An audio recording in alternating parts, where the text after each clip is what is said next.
identitas kita itu sifatnya adalah ongoing proses. Senantiasa berproses. Tidak mandek, tidak harga mati. Ini seperti kalimat yang saya ambil, quotes dari William Shakespeare. We know what we are, but not what we may be. Kita tahu siapa kita sekarang, tapi kita tidak tahu what we may be. Apa kita, siapa kita nantinya. Jadi berarti apa? Ya saya sekarang seperti ini. Diterima saja. Tapi kan besok bisa jadi berubah. Asal kita rancang sejak sekarang. Nah itu identity. Iya sih saya sekarang orangnya pemalu, pendiam, introvert. Suka negative thinking misalnya sekarang. Tapi kan kalau memang aku berniat mengubah diriku, ya siapa tahu besok aku bisa berkembang jauh lebih baik. Dan tentunya kita juga kan ingin jadi jauh lebih baik. Jadi we know what we are. Kita mungkin bisa membaca siapa diri kita sekarang, tapi but not what we may be. Siapa tahu kita yang akan datang. Karena tidak ada identitas yang fix. Ya saya sekarang pemalu sih, tapi bukan berarti pemaluan saya ini harga mati, sampai besok-besok aku ya pemalu. Kalau kita mau bisa kok mengubah sifat pemalu kita, misalnya jadi agak pemberani misalnya. Itu what may be. Maka orang jangan putus asa dengan kondisinya, dengan situasinya, dengan identitasnya saat ini. Karena identitas, karakter, situasi itu sifatnya ongoing proses. Terus-menerus berubah, bahkan tidak ada titik akhirnya. Kitalah nanti yang bisa menentukan kita ingin jadi apa, kita ingin terbentuk seperti apa. Ini dikuatkan oleh quotes dari Lao Tzu. When I let go of what I am, I become what I might be. Kalau aku melepaskan diriku saat ini, aku menjadi diriku yang mungkin. Diriku yang mungkin itu ya, diriku mungkin yang lebih baik, mungkin yang lebih sukses, mungkin yang lebih luar biasa, mungkin yang lebih dahsyat dari sekarang. Syaratnya apa? Let go of what I am. Berani melepaskan, berani keluar dari zona nyaman saat ini, berani out of box. Nah, maka akan ketemu dengan what I might be. Jadi identitas itu bisa bersifat ongoing proses. Bisa berubah terus-menerus. Tidak ada yang pasti, tidak ada yang eksak terus-menerus begitu, Wong. Seperti sering saya jelaskan kan, hidupnya manusia itu serba dinamis, berubah. Maka we know what we are, but not what we may be. Kita tahu siapa diri kita sekarang, tapi seperti apa kita besok, kita tidak tahu. Semuanya tergantung kemauan, keinginan, dan keseriusan kita dalam menjalani hidup, mengkonstitusi diri kita. Baik, nah ini waktunya tinggal sedikit. Ada quotes menarik dari Mahatma Gandhi lagi. Dia bilang begini, the best way to find yourself, best way to find yourself is to lose yourself in the service of others.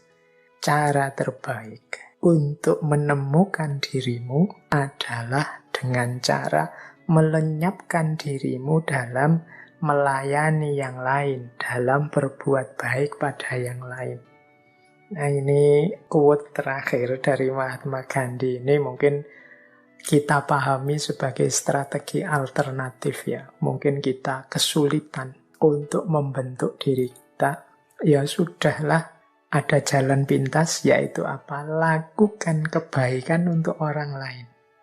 Anggap saja dirimu hilang. Dirimu hilang itu kikis egoismu jauh-jauh, kikis egomu dalam-dalam, abdikan dirimu untuk yang lain. Ya paling tidak dengan melakukan itu akan terbentuk diri kita sebagai orang yang baik, orang yang tulus, orang yang bernilai penting di tengah masyarakat.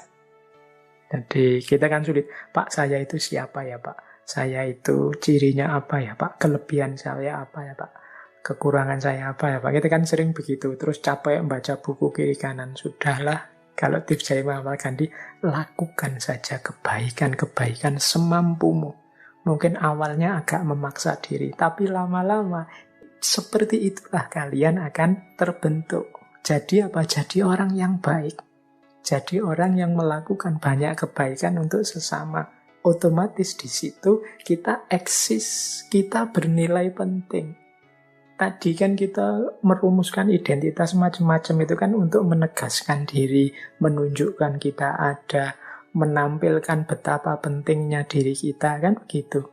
Nah, kata Gandhi, ada jalan terbaik untuk lebih cepat sampai ke sana, yaitu apa? Lose yourself in the service of others. Lakukan kebaikan sebanyak mungkin, semampumu untuk orang lain.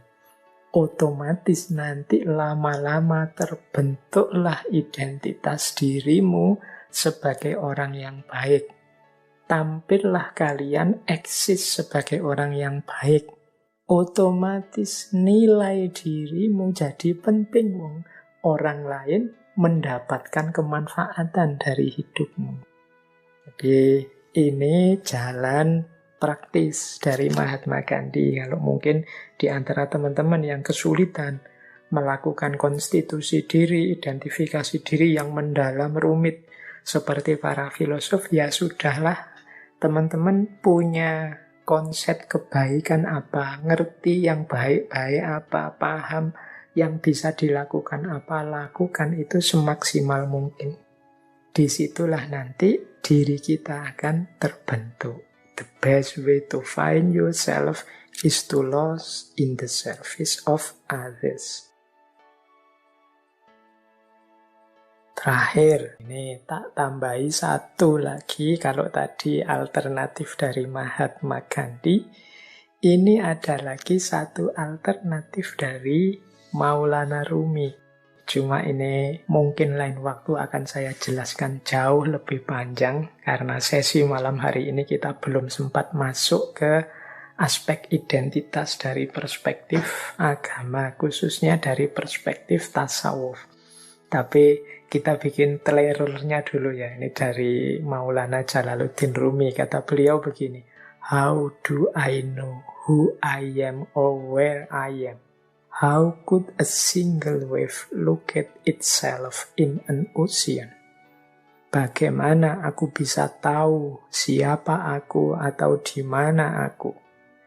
Bagaimana sepotong gelombang bisa mengidentifikasi dirinya di tengah lautan? Nah, ini Maulana Rumi. Jadi, ini pandangan yang mewakili kalangan tasawuf, yang membangun identitas diri dalam naungan hadirat ilahi. Jadi bagaimana kita menegaskan keberadaan kita justru sebagai citra diri Tuhan yang ada di muka bumi. Yang itu justru yang tampil dari hadirnya kita itu bukan diri kita, tapi citra Tuhannya. Seperti setetes air yang ada di tengah samudera.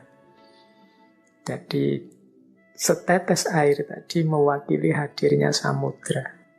Tetapi ketika dia ada di tengah samudera, ya bagaimana setetes air tadi mampu mengidentifikasi diri, karena yang ada, yang tampak tentunya adalah samudranya, bukan setetes airnya.